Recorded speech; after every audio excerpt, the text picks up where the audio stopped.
Assalamualaikum warahmatullahi wabarakatuh. Selamat pagi. Harus dijawab selamat pagi juga walaupun kita nontonnya itu malam, siang, sore, subuh.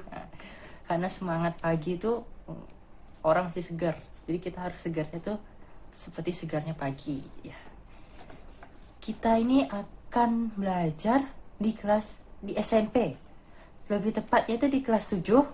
Materinya itu materi tentang surat pribadi dan surat dinas. Sebelum itu, Bapak mau nanya nih, semoga kalian semua pada sehat-sehat ya, alhamdulillah. Pas kalian buat surat izin sakit itu apakah surat pribadi atau surat dinas? Itu nanti aja kita jawab ya, karena kita nanti belum masuk situ. Sekarang ini lagi musim corona, kalian tahu lah, corona itu virus yang menyebarnya itu dengan cepat. Jadi rajin-rajinlah cuci tangan. Setiap melakukan sesuatu tuh cuci tangan lah. Jaga kesehatan, kebersihan. Jangan lupa makan yang banyak. Ini lagi libur nih. Makan yang banyak, olahraga, sekedar olahraga, lari-lari kecil atau loncat-loncat. Yang penting udah keluar keringat.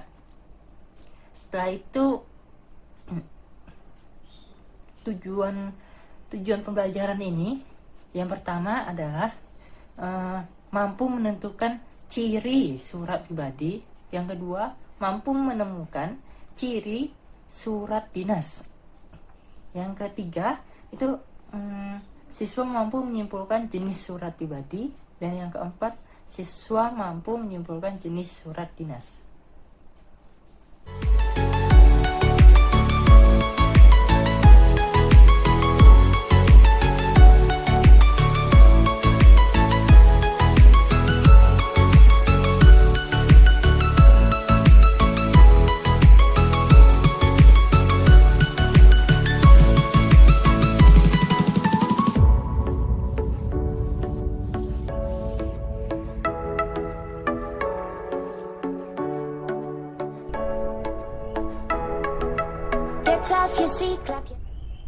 Nah, apa kalian tahu anak-anak, apa itu surat pribadi? Ya, surat pribadi itu surat yang ditulis kita untuk keluarga, untuk sanak famili atau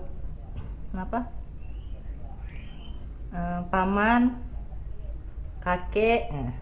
Jadi surat pribadi itu surat yang kita tulis untuk keluarga. Ciri-ciri yang pertamanya itu bahasa tidak baku dan bebas.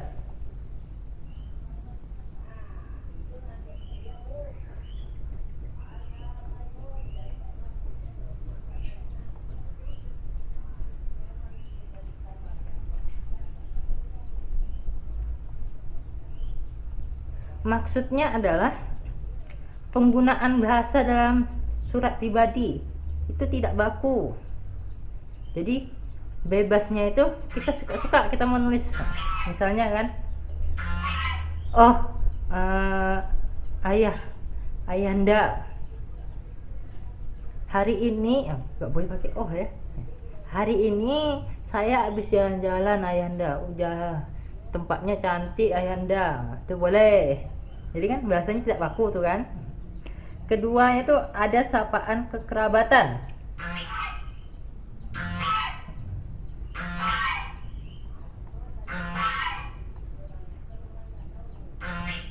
Sapaan kekerabatan itu seperti ayahanda, ibunda, adiknda, kakaknda, NDA di belakangnya.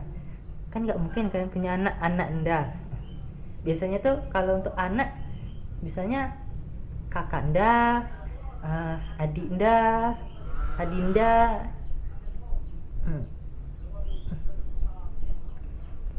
Yang ketiga itu adanya nama pengirim.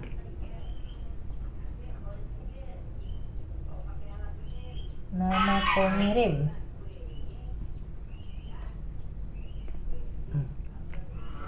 Nama pengirim ini seperti surat ini ditulis dari anak atau enggak mungkin anak lah, kawanmu yang paling top.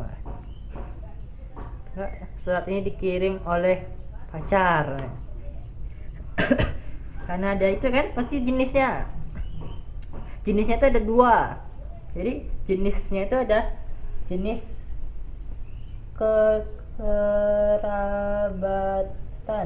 kekerabatan sini mudah kita jumpai karena adanya tulisan NDA, itu ibunda, ayahanda, adinda. Terus ada surat untuk persaudaraan. Persaudaraan ini kawan dekat, udah lama gak jumpa kan, jadi ngirim surat. Oi kawan, udah lama kita gak jumpa, apa kabarmu?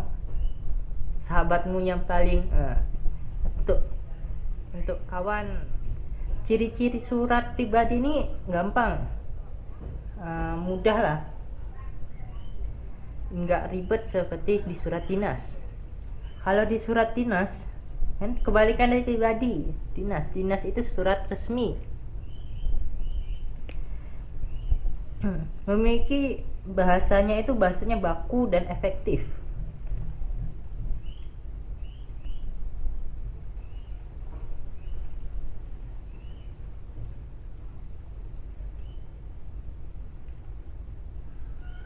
Ya, baku dan efektif. Karena dalam bahasa surat pribadi kan bebas tuh kan. Ini harus baku, misalnya kan jangan terhomatnya ada atas bawah titik komanya itu harus jelas. Kalau di surat pribadi itu kita nggak apa-apa. Nah, ngomong-ngomong, kita tahu apa surat dinas? Jadi surat dinas itu surat yang kita buat untuk organisasi, instansi pemerintahan atau sejenisnya. Jadi ini suratnya itu khusus. Yang kedua, ciri keduanya memiliki kop surat. Nah, ini bedanya surat pribadi sama surat dinas. Adanya kop surat. Kop surat. Ya. Nanti kita tengok contoh surat contoh perbedaan surat pribadi dan surat dinas. Yang ketiga, memiliki nomor, lampiran, dan perihal. Kalau di surat pribadi itu tak ada nomornya. Misalnya kan kalian ngirim surat, adanya tanggal kan, bukan nomor. Kalau di surat dinas ada nomor. Misalnya surat ini dikeluarkan surat pertama, surat kedua, surat ketiga, itu ada nomornya. Di tahun itu tapi.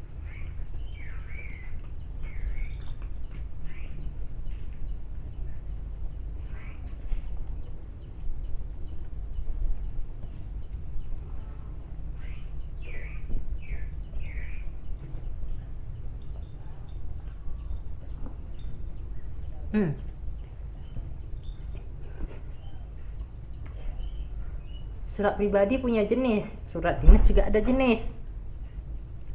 Jenis pertama adalah jenis surat tugas.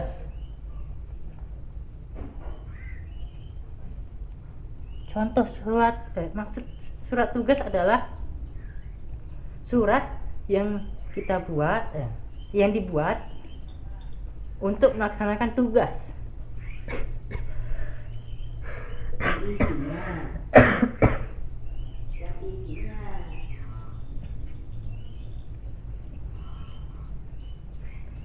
Misalnya surat tugas ini untuk melaksanakan dalam surat kepolisian, melaksanakan tugas. Yang kedua, surat pemberitahuan.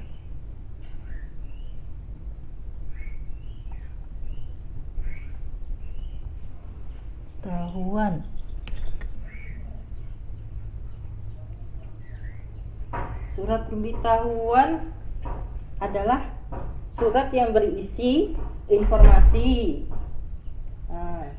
Jadi kan misalnya nih pengumuman atau enggak diinformasikan dari dinas untuk bawahannya, atau enggak untuk misalnya dari dinas pendidikan untuk sekolah, ada pemberitahuan, itulah surat pemberitahuan, ada informasinya. Nah, kalian kan udah tahu tuh kan, ada surat pribadi itu ada ciri, jenis, surat dinas ada ciri, ada jenisnya juga. Bapak kasih tugas. Jadi nanti kita bahas sama-sama. Kalau kalian kurang ngerti tugasnya tuh bisa mengulang kembali video ini. Tugas pertama, gak banyak-banyak lah. Tugas pertama, jelaskan 3 ciri surat pribadi dan surat dinas.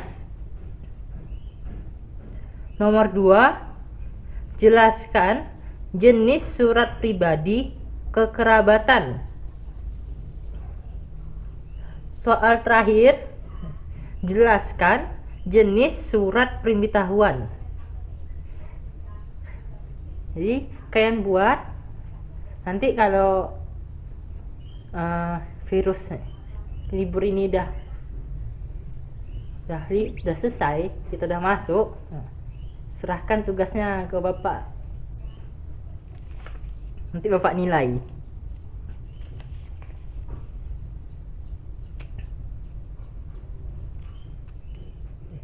Kalian kan sudah menulis soal tadi tuh kan.